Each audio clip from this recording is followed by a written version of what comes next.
Emilien a battu un record personnel et a remporté une somme jamais vue en janvier. Sa cagnotte dépasse désormais les 2 millions d'euros, jusqu'où va-t-il aller? C'est ce que de nombreux téléspectateurs se demandent chaque jour en constatant que le champion a encore gagné. Il faut dire que le parcours d'Emilien dans les 12 coups de midi tient véritablement de l'exploit.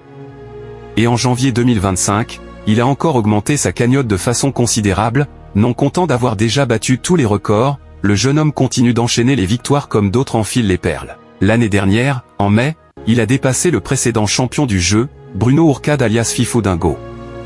Et depuis, le prodige est devenu le candidat qui a remporté le plus gros gain dans l'histoire de la télévision française. Le mois de janvier a été exceptionnel pour Emilien dans les 12 coups de midi. Mais, Emilien n'a pas l'intention de s'arrêter en si bon chemin.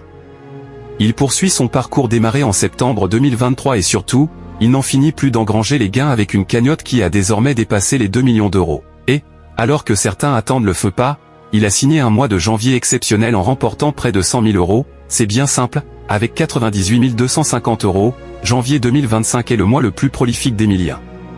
Son précédent record datait d'août 2024 avec 97 550 euros. Et le moins que l'on puisse dire c'est que le résultat s'est allié à la manière puisque le natif de Vendée a été très bon en de début d'année. Pour preuve, il n'a été affronté en duel que 12 fois le mois dernier contre 19 fois en décembre et en novembre. En effet, nul n'aurait pu se douter qu'il serait toujours là 1 an et demi après sa première participation.